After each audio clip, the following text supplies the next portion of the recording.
Special thanks to Tokyo Treat and Sakuriko for sponsoring today's video. Well, Wahrwelt is here. After 32 episodes of the 1000-Year Blood War Arc anime, we've arrived at the site of the final showdown.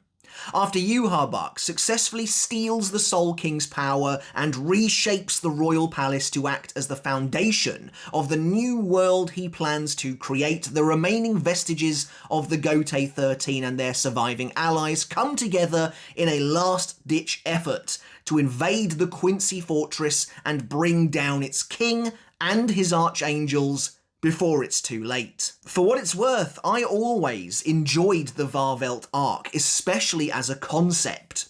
As the final act of the final arc of Bleach, this is the biggest battle to date, featuring the strongest enemies and some of the craziest reveals. But this is also where the strain on Kubo is the most evident. It is felt the most. Even then, I thought he did a fine job with the first half of the arc or so, delivering 2 of the 1000-Year Blood War's best fights to date, as well as an emotionally resonant and unexpected duel that also includes a wonderful flashback.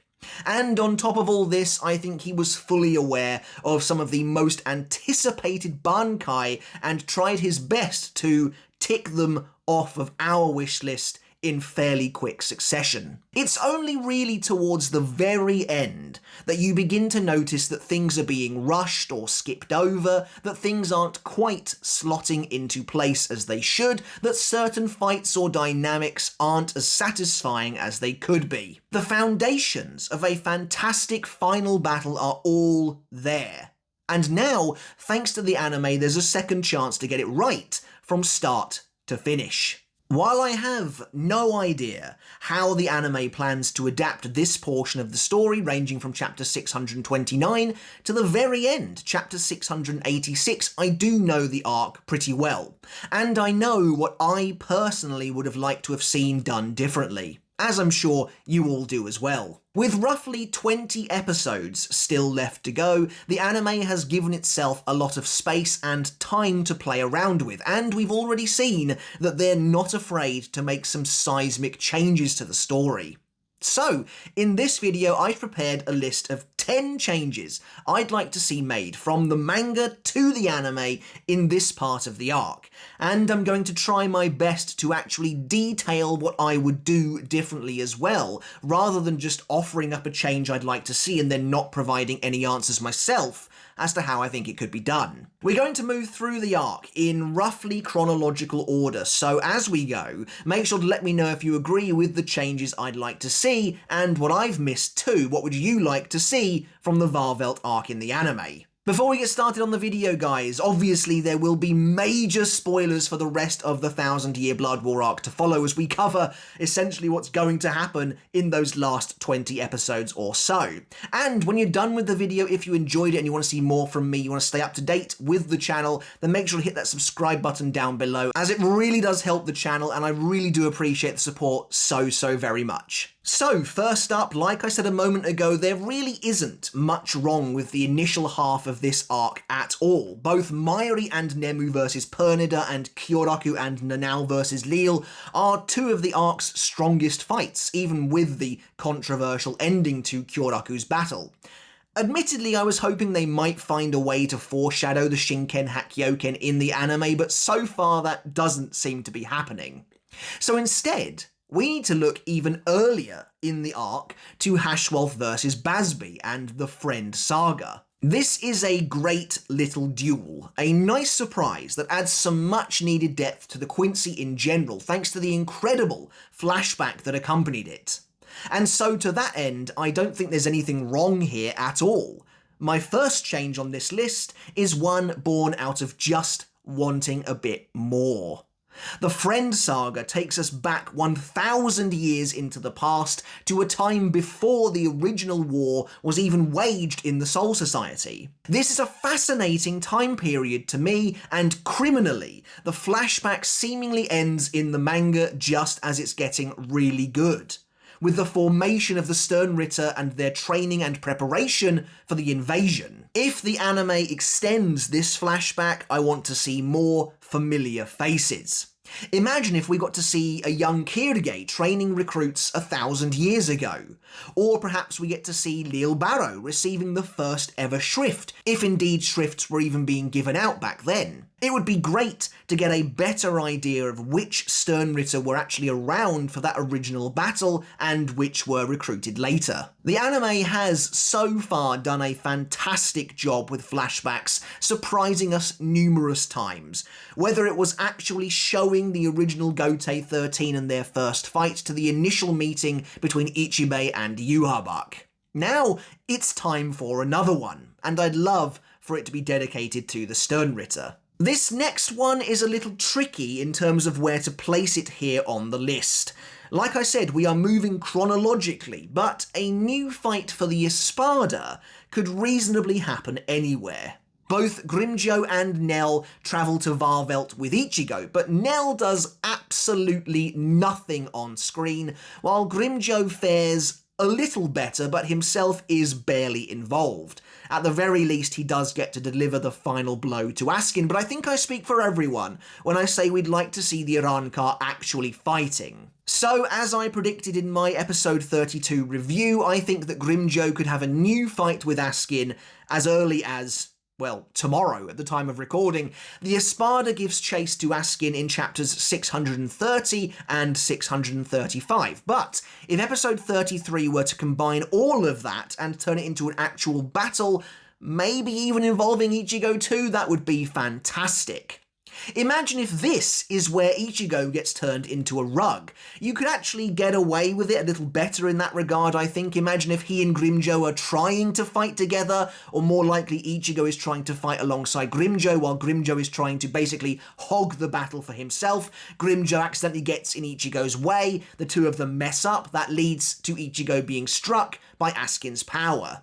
I think maybe the fan base would be a lot more accepting of a scenario like that rather than Ichigo just being turned into a rug out of the blue, but who knows? I have no idea. That's total speculation. Nell is a little more difficult. It really does feel like there isn't much room for her, unless you include her in that fight as well. At that point, I think Askin is kind of in trouble. So I'd like to see something a bit different from her. A small subplot that shows Nell finding her way to the dungeons of Silburn and rescuing Harabel rather than leaving this character in the ether forever would be greatly appreciated, to be honest. As long as Nell frees Harabel in time to then save Kisuke and the others from Askin's Gift Ball Deluxe, then I see no problem. Moving on, we'll now skip ahead a fair bit further into the arc. The anime has rescued Mashiro Kuna from the depths of obscurity by actually remembering she exists, even going so far as to send her to Wahrwelt along with the rest of the Vizard. That's great, that's certainly promising, but it doesn't end there. The Vizard need to actually do something this time around. And so that's my third change. Give the Vizard a decent showing in their battle against Gerard. In chapter 658, a now titanic Gerard is jumped by the Vizard. Hiyori, Love, Lisa, and Hachi, that's quite a few very strong characters all attacking at once, attempt to strike the colossal Sternritter, with Hiyori first distracting him with an admittedly very cool triple Cero blast, before the other three appear in the sky behind him. Although the team of Vizard managed to land an impressive looking hit on Gerard, the Sternritter is not only revealed to be completely unharmed by their strike, but he then wipes all four of them out with a single swing of his massive shield. All of the Vizard are sent flying into nearby buildings, knocked out with a single hit. This is frankly humiliating. One final embarrassment for the Vizard before the end of the story. It's even worse when you consider Kubo built up their involvement during the creation of the gate. Kisuke emphasises that they're all travelling together as one cohesive unit, and Love talks about putting their lives on the line while they all change into Shihakusho in a show of unity. Only for the Vizard to somehow arrive at the fight with Gerard after everybody else has already been taken down once, and then to be taken out comedically easy themselves and have zero impact on the battle. To make matters worse, the combination of Hitsugaya, Byakuya and Kenpachi not only survive worse hits than what the Vizard received, but they managed to kill Gerard multiple times. This is a tough one because obviously I don't expect the Vizard to win, but they also simply don't have to be knocked out immediately either. It actually doesn't make sense for them to be so weak, in my opinion. Why can't they just continue fighting alongside the other three captains? Or perhaps more realistically, their intervention works in stages. After Hitsugaya, Byakuya and Kenpachi begin fighting, why can't the Vizard then get back up, injured but alive, a little later into the fight for another attempt? We could even see Love's BANKAI here in the anime, which is completely unknown to this day. The same applies to Shinji as well, who is also knocked out cold by Gerard in a single hit only a few chapters prior. I'd love to see the anime involve him too, perhaps using his Shikai to confuse the giant Gerard. If the anime has made a point of remembering Mashiro only to instantly wipe her out along with the other Vizard, then that will be a little disappointing to be sure. In chapter 661, Ichigo, Orihime and Chad continue to make their way to Yhwach's throne room, but they are suddenly set upon by an unlikely enemy. Enormous, animated stone statues. Chad sweeps in to defend Ichigo and Orihime, but the gang is separated in the blast, leaving Chad to fight the statues alone as Ichigo and Orihime continue on upwards. Ganju arrives moments after to help Chad take the statues down, and that's it for the two of them. I'm serious, that's all they do in this final world-ending battle, and you don't even see it. In fact, this is Ganju's last appearance in Bleach, and frankly it may as well be Chad's, with how little he appears in the epilogue. It is wholly disappointing, of course. I mean, statues, really? They are literally introduced in the same chapter and are the definition of pointless fodder, designed to keep Chad and Ganju out of the picture. But I'd argue, do they need to be kept out of the picture? Why can't Chad and Ganju join Ichigo and Orihime in the throne room? At the very least, Chad should be there. If someone absolutely has to fight statues, let it be Ganju, no offence to the guy. And let's face it, no one is reasonably expecting Chad or Ganju to do anything against Yhwach, just as they couldn't in the new scenes in the Royal Palace either. But actually seeing them there, alongside Ichigo in the final battle, is a big deal, and really helps to illustrate how far these characters have come, again especially Chad. Perhaps once Ichigo destroys the ceiling of Silburn with his new power, Yhwach later throws Chad and Ganju out, expelling them again perhaps with a shockwave of his own strength, and that's how they end up fighting the statues. To be honest, I think the statues thing is probably going to happen, but it wouldn't be so bad if Chad and Ganju got the opportunity to do something, anything else beforehand. With how the anime has given both Chad and Ganju a little more to do in general already, I'd be surprised if that trend didn't continue here, even though they are heavily outmatched. Honestly, the best route would be for Yhwach to do something truly crazy now that he's essentially God, and resurrect a bunch of the dead Sternritter now that he has absorbed a portion of their fallen souls back into himself. Perhaps they could return as ghost-like shells of their former selves, considering they aren't technically all there. Yhwach has only taken back an essence of them, I don't know.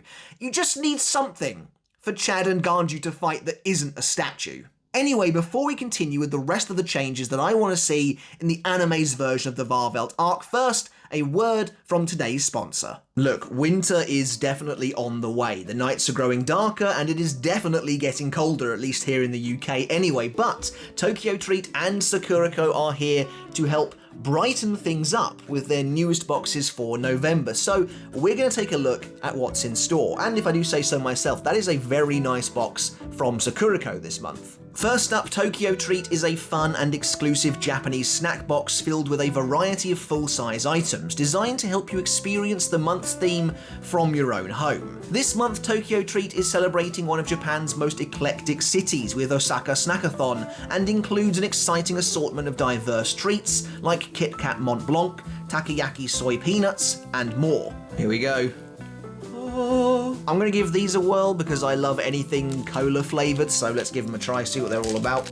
In fact, the booklet this month has informed me that that was in fact cola mochi. Very nice. I do like mochi, it is good stuff. So if Jade were here, I think she'd want to try the white chocolate crunch. But we're not going to do that. We're going to do these pull-apart gummies, apparently. I'm very curious to see what these look like, what these are. So the idea behind these gummies is that you kind of rip them apart, I think, but I mean, they're pretty sturdy as far as I'm concerned. Oh, there you go, I took one off. Meanwhile, this month, Sakurako is honouring the strength and spirit of the Ishikawa region and its community's dedication to preserving traditions.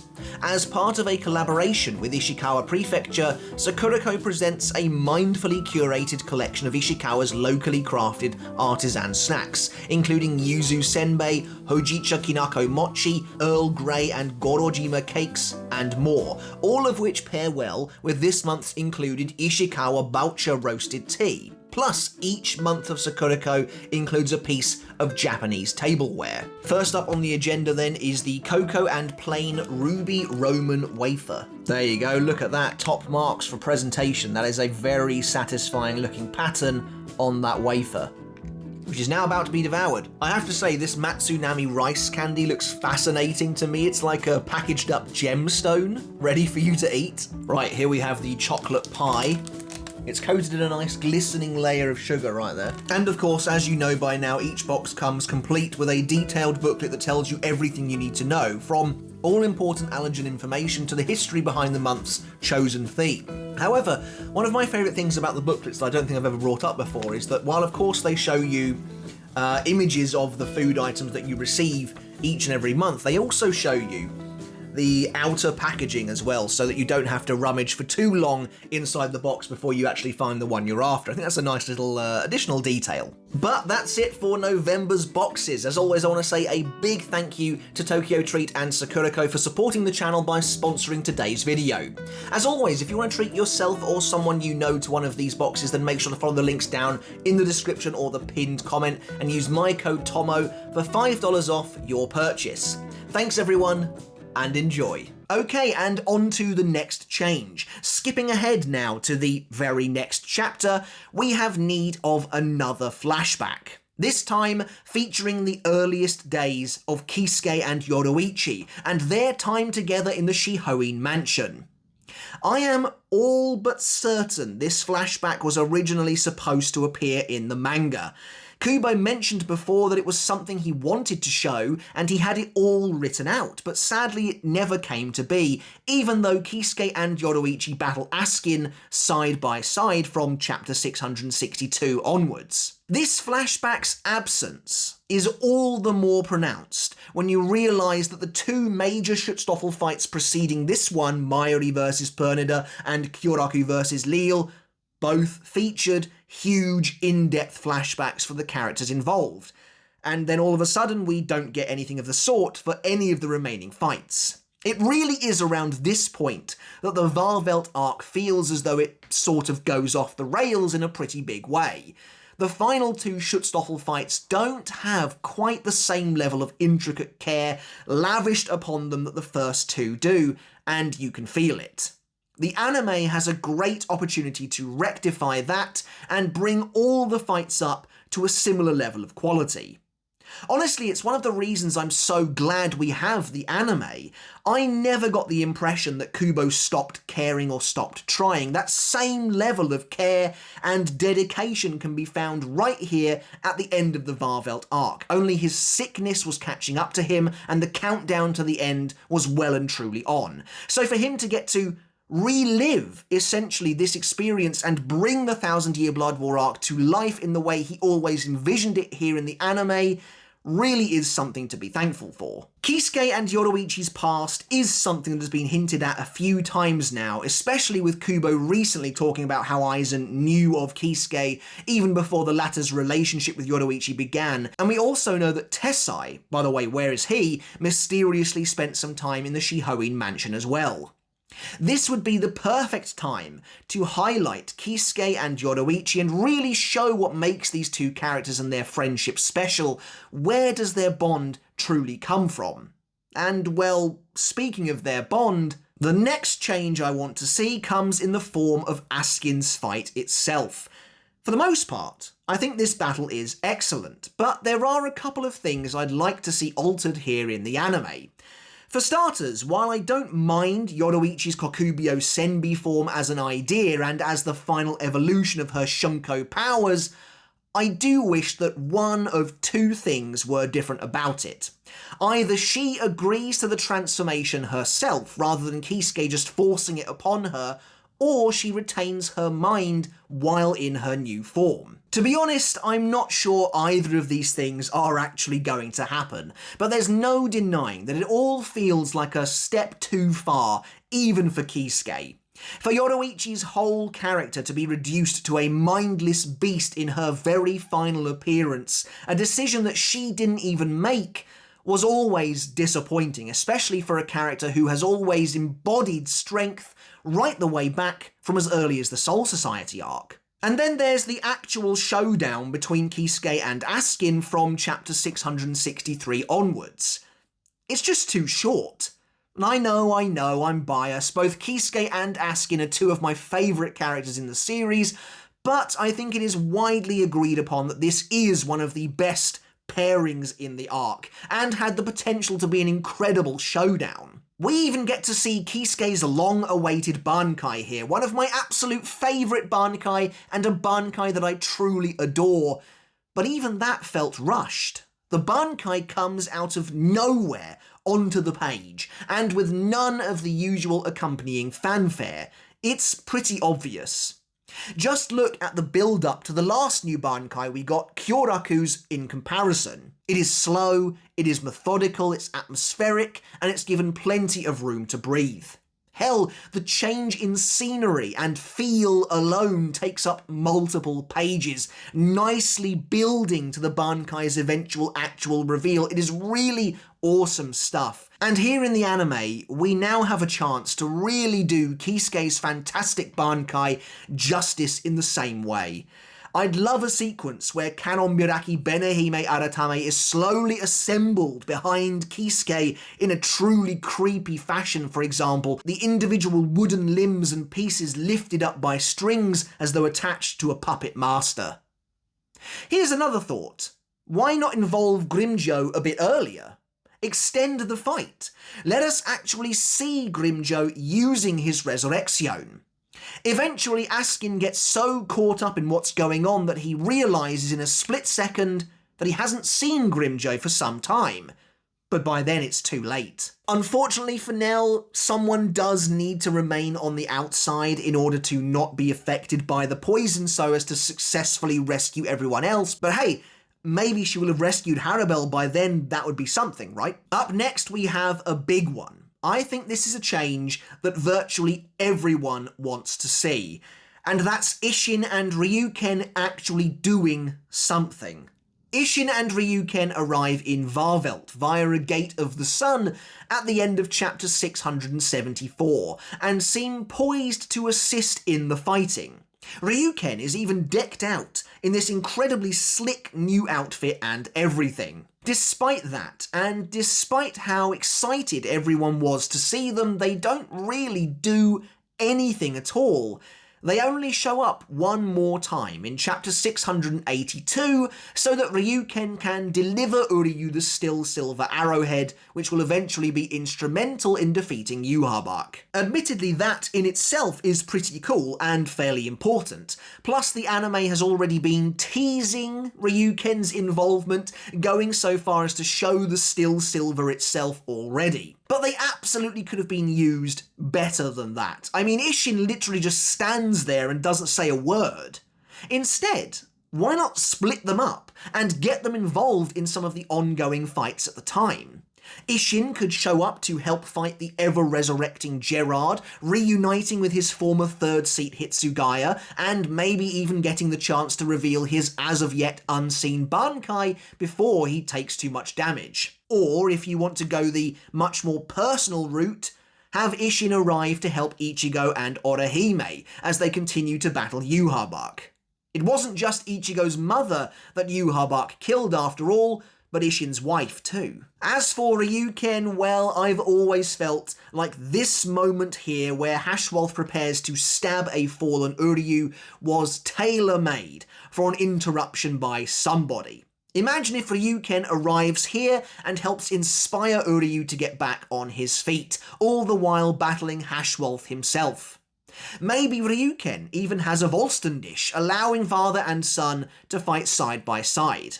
To be honest, I have a feeling this fight is going to be changed so much that a lot of what we see here in the manga will be unrecognisable by the time we get there in the anime, but more on that later. Once Haschwalth has been defeated, Ryuken can then simply pass the still silver arrowhead on to Uryu, keeping all of the awesome dialogue from that moment that I love in this scene and allowing the rest of Uryu's story to unfold as it should. The Ishida family should play a huge part in the destruction of Yhwach, and while they technically do, even here in the manga, having Ryuken take a more active role would be wonderful to see. Right, 3 changes left, and first up we find ourselves in chapter 680. We truly are in the endgame of the story now. Here, Yhwach activates another Auswählen, this time stripping Gerard of all of his power while ripping the flesh from his bones and killing him instantly. It's a rushed and unsatisfying ending to a fight that has been ongoing for some time now. The captains have been working together to try and bring Gerard down, doing absolutely everything they can and struggling against an insurmountable force, only for the Goliath to be instantly blipped out of existence as though he never meant anything to begin with. The countdown to the end of the series is truly on after all, it seems. On the one hand, I like what this represents, the idea that earlier in the fight, Gerard gloats that no miracle will come for the Gotei 13, only for them to get their miracle in the end. Honestly, that's kind of cool. The idea that only divine intervention could save them from Gerard is neat, but it's ultimately still a disappointing end to the battle. So, how could we bring this fight to a close differently here in the anime? Well, there is the elephant in the room to address, Gerard's core, his huge Quincy cross that is literally embedded within his flesh. I've said it before that Gerard seems to be a Quincy golem of sorts. He's lacking human features, especially in his Vollständisch.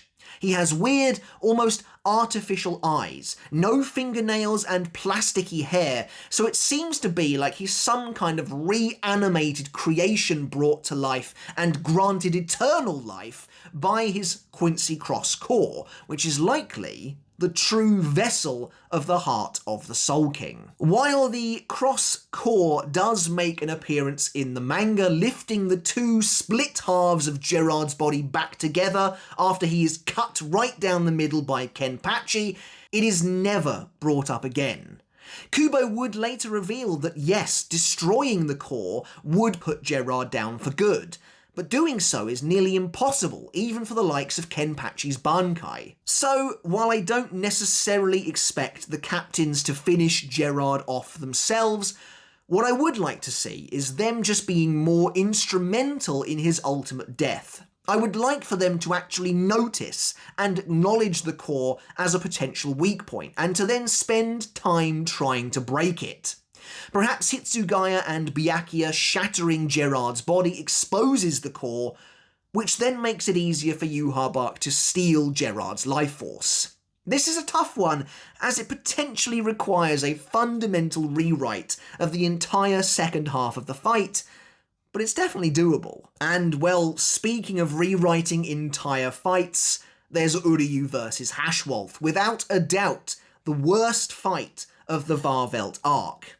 It was tough to know where exactly to place this one, as their fight begins as early as chapter 661, but it ends here in chapter 681, a paragon of disappointment and wasted potential. Despite spanning a massive 20 chapters, Uryu vs Haschwalth is barely a focus of maybe 2 of those in total. The fight is just really weird on the whole. Every time Kubo returns to it, Uryu is critically injured, and then we cut away again just as somebody makes another move. Virtually none of this fight is allowed to play out on the page. This is compounded by the fact that Haschwalth is the second most important villain of the arc, and this fight is meant to be an early conclusion of Uryu's entire story before he then helps bring down Urahara. Manga readers were looking forward to this clash really since chapter 565, when Haschwalth first openly expressed his distrust of Uryu to none other than Uryu himself. It set them on a collision course to where their clash seemed to be inevitable. And yet, well, we don't really get a clash at all. It's a total bust. And even when we do get to see them fight a little on screen, it is just a disappointing back and forth of almost totally incomprehensible yet weirdly similar and abstract shift abilities. There needs to be more. And I think there will be more. In fact, this is a fight I feel pretty confident about in the anime. The anime has already taken great strides to totally transform Uryu's character. The fact he even has a holy form now is totally new, and will likely come into play in a vastly rewritten battle with Haschwalth in part 4. Also, I hope at least. Like I mentioned earlier, throw Ryuken into the mix as well, and you have the potential for the ultimate battle of the Quincy's. I actually don't hate the ending of this fight in the same way I feel like Gerard's is bad. Yes, Haschwalth getting struck by the Auswählen is also rushed and unsatisfying, but with a proper fight behind it in the anime, I actually think this ending could work really well for this character in particular. And finally, our 10th pick is also found in chapter 681. And that's, of course, the arrival of Ginjo and Tsukishima, the 2 former villains appearing at the 11th hour to rescue Ichigo and fix his broken Bankai, giving him the strength and resolve he needed to take down Urahara. This is a fantastic moment, especially as a fan of both of these Fullbringers that I am, but I really wanted more from them. While Tsukishima does have a tangible impact on the outcome of the war, Ginjo literally doesn't do anything at all. He says one line to Ichigo and that's it. And frankly, considering the world-ending situation that everyone finds themselves in, it is a little disappointing to see Tsukishima have such little agency that he actually had to be told by Ginjo to kind of buck his ideas up and go and help Ichigo because they owe him. Otherwise, it seems like he wouldn't have done anything at all. After so many years of waiting to see how their next meeting might play out, well, suffice it to say I was a little let down. Again though, these guys are tough to include. As we've just seen in episode 32, it doesn't look like Riruka and Yukio are going to be given anything extra to do, so where does that leave the other Fullbringers? Considering Ginjo and Tsukishima make their first appearance for a very long time at such a critical plot juncture, they are kind of pigeonholed into only really being able to arrive and appear in this particular way. At the very least, Ginjo and Tsukishima are much more capable fighters than their execution counterparts. And to be totally honest, I know this sounds silly based on my earlier change I wanted to make, but if they took on some statues, I wouldn't even mind at this point. At least that gives them something to do instead of almost nothing. I'd love to see them involved in the fight in a physical way itself, especially after Kukaku, again, where is she, and Ganju were supposedly training them. Once again, it is hard to know where to fit them in, to be honest. This is why Urahara needs to resurrect a bunch of dead Sternritter. I'm telling you, that should happen. Even if they are just weird, faded, ghostly versions of their former true selves. At least they would have more personality and be more recognisable than a bunch of statues. More than anything though, I just want Ginjo and Ichigo to interact a little more. I'd love to see them fighting side by side, a bit like what I mentioned earlier regarding Grimjo and Ichigo, but again I think it's probably too optimistic. It does kind of feel like, as we hurtle towards the end, that their appearance perhaps won't be changed at all, especially since we haven't seen nor heard from them since episode 8, but who knows at this point. The story in front of us feels like a fresh start almost, and that is extremely exciting. But that's it for 10 changes I'd like to see made to the Wahrwelt arc here in the anime. As you can see, most of them are backloaded towards the end of the series, which I do think makes sense. And to be honest, there is more to discuss here. We barely touched on Ichigo and Orihime versus Yhwach, which I think is mostly fine until Yhwach activates the Almighty. Considering Ichigo has now fought the Almighty once already, which he did not do in the manga, I wonder how that might change their next battle. And then after that, there's the actual final battle. While technically taking place in the Wahrwelt arc, I think we need to wait a bit to see how the story in Wahrwelt unfolds before we can really start thinking about that final fight down in the Serete far below. All I know right now is that I'd like the fight to be a bit longer, that's for sure. Is Aizen's BANKAI on the cards? I really have no idea. Okay everyone, but that's it for the video. As always, I really hope you enjoyed it and I hope you took something of value away from it as well. Do please let me know down in the comments what do you think about the changes that I want to see from the Wahrwelt arc in the anime. Are any of these reasonable? Do you expect any of the changes listed in this video to actually occur in the anime? I'd love to hear your thoughts down in the comments below. Maybe if I remember, we'll make a follow-up when part 4 is over to see just how many of these changes and additions were actually made. Either way, I'd love to hear what you would like to see done differently down in the comments as well. And as always, I want to end the video by saying a massive thank you and giving a huge shout out to my wonderful supporters over on Patreon, without whom I simply wouldn't be able to keep doing this. If you enjoy the work that I do here over on YouTube and you also want to help support the channel that extra step further, then thank you so very much. And by supporting me at the $1 tier on Patreon, you can get your name in the credits of every single video just like this, and at the $2 tier or higher, you can enjoy every video I release absolutely free of baked-in YouTube ads. Alright guys, thank you so very much for watching. Until next time, I'll catch you later, and I'll see you then.